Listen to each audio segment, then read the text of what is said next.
All right, today is Wednesday, and we are on another episode of Inside Gateway. I think we're at 14 or 15, but I've lost count at this point, so that's a good thing. We've got a lot of people that we're interviewing, and we're excited today to have Dan Sparling. What do you do here at Gateway, Dan? I'm the foster care program manager here at Gateway. Okay, so explain to somebody like me, maybe that doesn't know what that means. Yeah, so I manage the foster care department. Okay. So I provide a lot of the leadership for our case managers. I do a lot of meetings within the community, within the foster care community. Okay. Trying to coordinate with other foster care agencies to do foster care better here in the state of Indiana. I manage all of our referrals that we get and help place kids in our foster homes and provide whatever support that I can. Okay.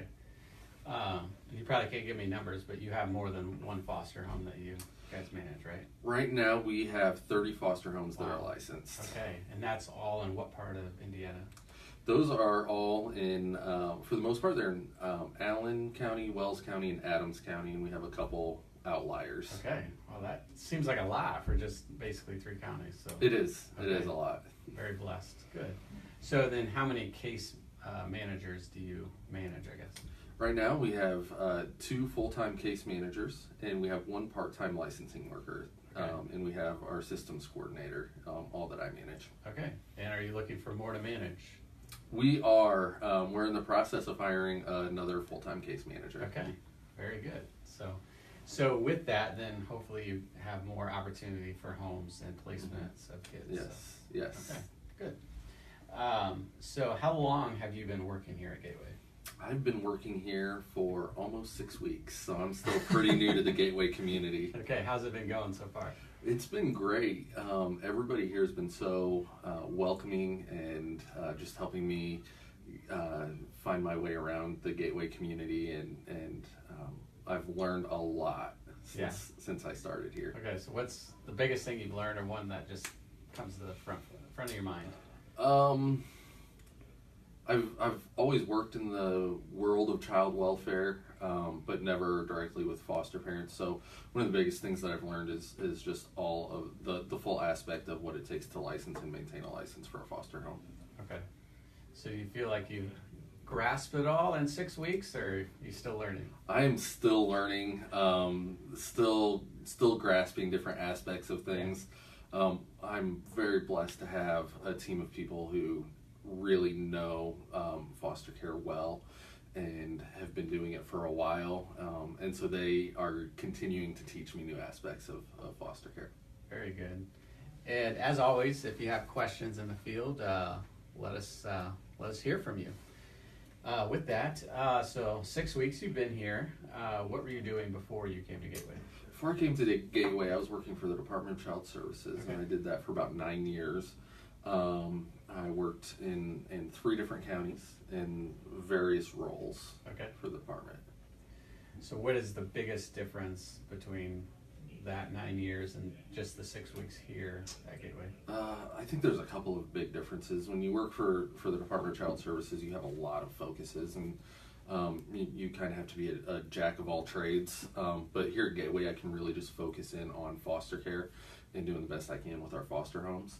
Another big difference is just the difference between working for a state agency where you can't really talk about church and your faith a whole lot, to coming to a faith-based community where we openly pray together and are very overt about our faith, and just working in that environment makes dealing with the stress of working with kids who need help a lot more manageable.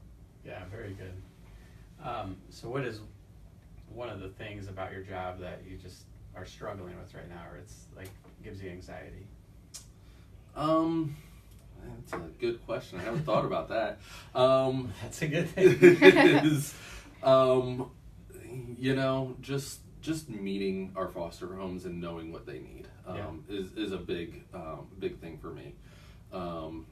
Sometimes when I talk to a foster parent, I may not know what they need or how to meet that need.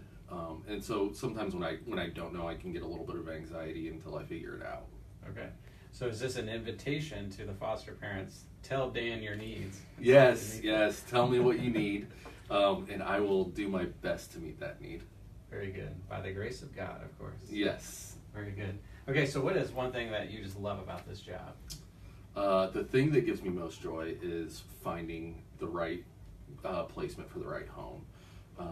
I've been lucky enough in the past couple of weeks to be involved in some foster homes getting their first placements, and that has been that just gives me so much joy and really energizes me to continue to work hard to make this program effective and improve our impact in the community. Yeah, it's the little victories that keep us moving forward. It is. So, that's very good. Anything else you would like to add, or just something that is just really on your heart?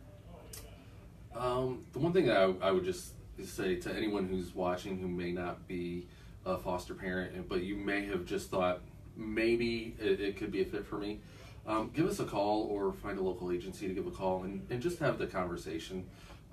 Being a foster parent can be really intimidating, and it's a really tough job.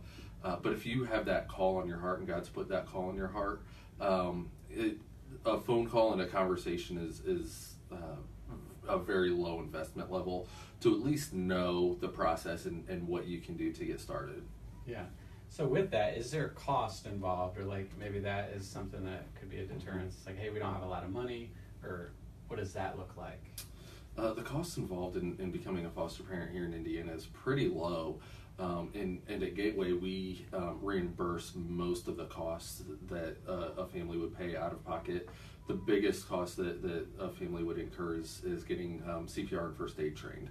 Okay. And that's a pretty minimal cost. And that's actually a really good thing to have anyway. It is. As it a is. citizen. A lot of people already have that certification, Yeah. so it makes it a lot easier.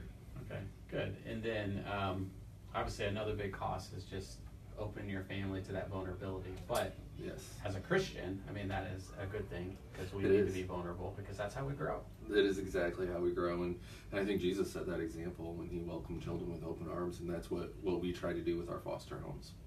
Very good. Well, thanks, Dan. And thank you for watching, and we look forward to seeing you. I have a question. Okay, sorry. Always jumping the gun. Dan, can you share a little bit about how you found out about the job opening here at Gateway?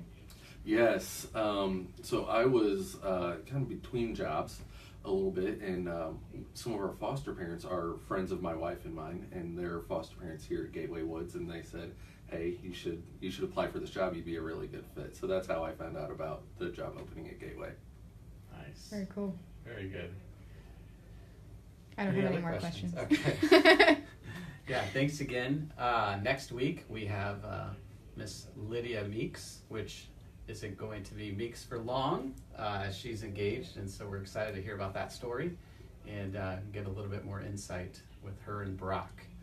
So thank you again, and we look forward to seeing you next week.